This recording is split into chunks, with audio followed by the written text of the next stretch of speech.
As Viola was tidying up in the bathroom, Phoenix came in and said that he had found someone in the woods who needed help from Alissa and Viola, so he had escorted the creature to their house. Viola asked what the creature was and Phoenix showed her butt, which Viola swatted in fear. When Alissa was doing the dishes, Viola ran in and shouted happily that the butt had spoken to her. Alissa thought her daughter had lost her mind and was frightened. When Viola showed the creature to Alissa, it said she was a fairy, not an arsehole. Viola said she had a very different idea of fairies. Alissa explained that fairies were often imagined that way, but that their appearance depended on where they were born and where they lived, so they often didn't look like humans. Viola agreed with Alissa, but she thought the fairy looked like an ass. This situation completely shattered Viola's idea of fairies. Alissa apologized for her daughter's rudeness and asked the fairy to tell her name. The fairy introduced herself as Barry and began to explain the situation. She asked her to stop her brother from making the flowers in the garden stop growing. Alissa and Viola went to Barry's house and met the landlady. Her name was Anna. She asked the girls how they knew that all the plants in her garden had stopped blooming, and then said that she had used everything she could, but had not found the reason. Anna was delighted when the witch Alissa wanted to look into the problem. Anna offered a bar of gold as payment, but Alissa wanted to look at the garden first and then talk about payment. Anna decided not to disturb the witches and went to make tea for everyone. When the fairy appeared, she led them on and called her brother. She invited him to talk to the witches. When the brother appeared, Viola was surprised at how many assholes he had. He introduced himself as the ruler of the whole garden, Sweet Cheeks. Sweet Cheeks was angry at Barry for bringing strangers into the garden and they started fighting.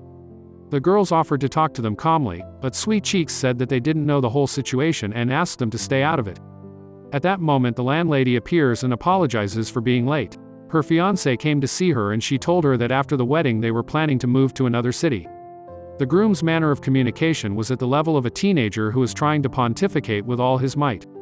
Suddenly, Dorionda flew into the groom's face. Alissa got nervous and insistently asked to wait for the hosts outside the garden until they were done.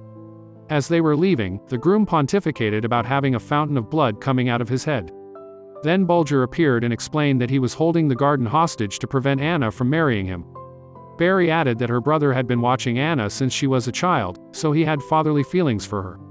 He thinks that this fiancé only wants money from Anna and he felt he had to protect her. Alissa reprimanded him and said that people should not be judged by their appearance. The Sweet Cheeks asked Alissa what she would do if her daughter brought home such a fiancé. Viola listened to them from the sidelines and began to understand Sweet Cheeks. Viola realized that if they made them break up, the garden problem would be solved, but Alissa corrected Viola and said that they would create another problem. Barry felt sorry for what had happened. She thought that a witch who had a child of her own would be able to get through to her brother. Viola suggested to follow Anna's fiancé and see what kind of person he was. The result would determine what they would do next. Alissa agreed to this plan. Sweet Cheeks said that he needed proof to return the garden to normal. Viola took out a magic mirror with the help of which they were going to follow the life of the groom. To watch his life, Viola needed some part of his body. Sweet Cheeks suggested the blood that was left on the durian. Viola applied the groom's blood to the mirror and proceeded to watch. Alissa marveled at her daughter's sorcery. Viola saw only good deeds on his part. The mirror showed how he helped the elderly, young children and ran a business. Alissa realized that the groom was perfect and she felt ashamed of being judged by his looks. Viola discussed with Barry that it would be good if a good businessman and a faithful spouse had all the riches, but Sweet Cheeks was not enough and suggested that in his spare time the groom was involved in human trafficking. Viola didn't understand why Sweet Cheeks disliked the groom so much. Alissa explained that it wasn't because he wanted to keep his daughter safe, but because he was very attached to her and he would miss her. This happens to all parents who give their daughters away in marriage. Viola scolded Sweet Cheeks for complicating the situation and advised him to tell his daughter everything as it is. When Anna appeared, Viola took advantage of the moment and forced Sweet Cheeks to talk to Anna. When Anna asked what they were talking about with Alissa, Barry explained that Anna couldn't see them. We were shown Anna's childhood, where she spent all her time in the garden with her father and Sweet Cheeks just looked after her. We were also shown the day Anna lost her father. Sweet Cheeks shared the pain with her, even though Anna didn't know he existed. People who don't have magic can't see fairies, so she doesn't know they exist. Barry was saddened by this and tried to stay away from it, unlike her brother. Viola started sobbing and saying that she was insensitive. Sweet Cheeks realized that his worries were unfounded and promised that the garden would bloom again and the job would be done. Viola said something inaudible to him and Sweet Cheeks told her to gather her thoughts and then to speak. Anna asked Alissa why Viola was talking to herself.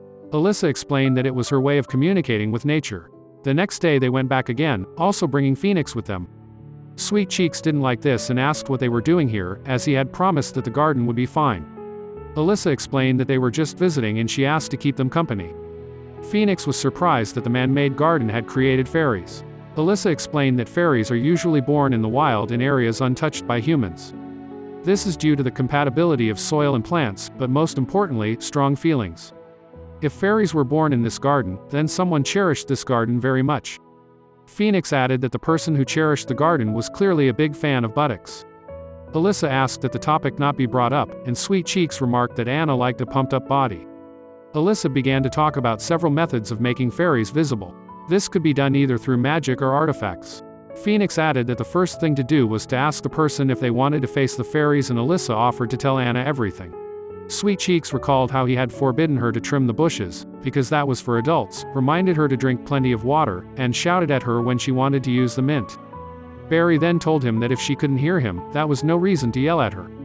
Sweet Cheeks couldn't help but yell at her because she was putting herself in danger. He didn't like the fact that she fell asleep under the tree because she could be stolen by a criminal, and the sun was also scorching hard. The Sweet Cheeks made the leaves thicker so that Anna wouldn't get sunstroke. During the tea party, Anna was asked if she had felt anything unusual in the garden. The Sweet Cheeks warned Viola not to tell her everything at once, so as not to scare her off. Anna told her that the garden was her father's memory. She treasures it very much and has many happy moments with it. Anna always missed her father, but when she came to the garden she felt calmer and easier, as if someone was looking after her. She always thought that maybe her father's spirit lived in the garden. Anna realized that it was all her fantasy, but she always had hope that it was true. Viola said that Anna was almost right, but Sweet Cheeks was looking out for her and started to cry. Sweet Cheeks reminded her that the plan was still the same and the garden would be fine. He also added that they shouldn't talk about the flower fairies in the garden. Viola insisted on telling because she thought she would be happy to know who was protecting her, but Sweet Cheeks pointed out that Viola can't know for sure. He doesn't want his selfishness to poison her life again. The glory of the truth could be a burden to her now. Alissa agreed, but she tried to suggest something. In the garden, Anna was talking to her fiancé about the garden problem. The groom remarks that he realizes how important it is to wait for the best time for the wedding and the blessing from above. Suddenly roses fall on them, a strong, magical wind rises and the garden instantly begins to bloom. Then we hear the confession of the Sweet Cheeks, who says that in the end it was all too easy. He didn't want to replace her father at all. He didn't expect love and gratitude from her. He loved her dearly and wanted her to be safe. After the garden bloomed, it was revealed that Sweet Cheeks had used all of his powers and his buttocks had become smaller. Phoenix used the magic of the second version and healed Sweet Cheeks. Barry thanked Alissa for her help. Sometime later Alissa receives a letter from Anna. She writes that she and her husband have moved to another place and invite them to visit. They also invite them to the wedding. Alissa is happy about this and remarks that Sweet Cheeks and Barry will be lonely for a while. Viola reassured Alissa and said that all is not lost and they can still talk, because Anna can still learn to see fairies.